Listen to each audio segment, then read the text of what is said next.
നിങ്ങൾ ഉപവാസം എടുക്കുന്നുണ്ടോ?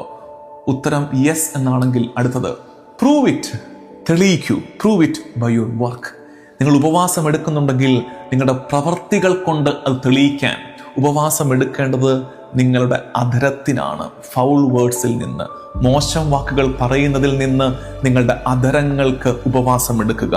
അശുദ്ധി കാണുന്നതിൽ നിന്ന് നിങ്ങളുടെ കണ്ണുകൾക്ക് ഉപവാസം എടുക്കുക. ഇംപ്യൂരിറ്റീസ്, അശുദ്ധി കാണുന്നതിൽ നിന്ന് കണ്ണുകൾക്ക് ഉപവാസം എടുക്കുക. സ്ലാൻഡർ, പരദൂഷണം കേൾക്കുന്നതിൽ നിന്ന് കാതുകൾക്ക് ഉപവാസം എടുക്കുക. പുതിയൊരു ഉപവാസത്തിന്റെ മാനം കണ്ടോ? അതായത് കെട്ടവാക്കുകൾ പറയുന്നതിൽ നിന്ന് അധരത്തിനും, അശുദ്ധി കാണുന്നതിൽ നിന്ന് കണ്ണുകൾക്കും, പരദൂഷണം കേൾക്കുന്നതിൽ നിന്ന് കാതുകൾക്കും ഉപവാസം എടുക്കുന്ന ഉപവാസത്തിന്റെ ഒരു പുതിയ മാനം ക്രിസോസ്റ്റം പിതാവ് നമുക്ക് പറഞ്ഞു തരികയാണ്. അതായത് പിതാവ് പറയുന്നതിന്റെ അർത്ഥം ഇത്രയേ ഉള്ളൂ. ലളിതമായിട്ട് പറഞ്ഞാൽ, മറ്റുള്ളവരെ തിന്നിട്ട്, മറ്റുള്ളവരെ കൊന്നു തിന്നിട്ട് ഞാൻ ഉപവാസം എടുക്കുന്നു എന്ന് പറയുന്നതിൽ എന്തർത്ഥമാണുള്ളത്?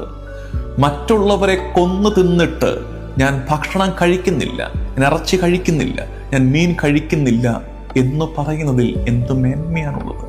അതിലും ഭേദം നീ ഭക്ഷണം കഴിക്കുന്നതല്ലേ. മറ്റുള്ളവരെ കൊന്നു തിന്നാതിരിക്കണം, കെട്ടവാക്ക് പറയാതിരിക്കണം, അശുദ്ധി കാണാതിരിക്കണം, പരദൂഷണം കേൾക്കാതിരിക്കണം. അത് ഉപവാസമാണെന്ന് ഓർക്കണം.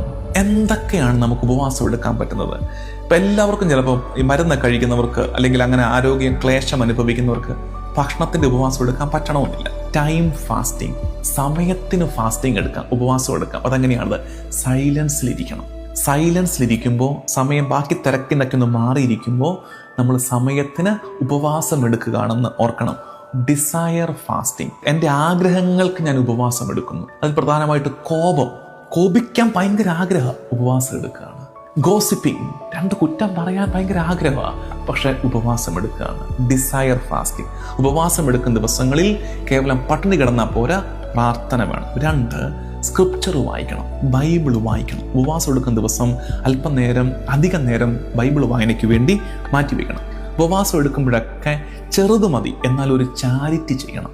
ആർക്കെങ്കിലും ഒരു ചെറിയ നന്മ ഉപവാസം എടുക്കുന്ന ദിവസത്തോട് ചേർത്ത് തന്നെ ചെയ്യണം. ആനന്ദത്തോടെ ഇരിക്കണം.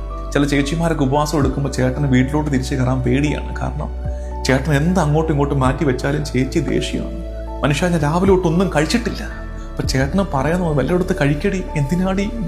ഉപവാസം എടുക്കുമ്പോൾ ആനന്ദം ഉണ്ടാകണം. ഒരു വീട്ടിലാൾ ഉപവാസം എടുത്താൽ ആ വീട്ടിൽ ആ ദിവസം ആനന്ദത്തിന്റെ ദിവസമാകണം. ഓർക്കണം, ശരീരത്തെ തളർത്താനല്ല ഉപവാസം എടുക്കുന്നത്, ആത്മാവിനെ ശക്തിപ്പെടുത്താനാണ്.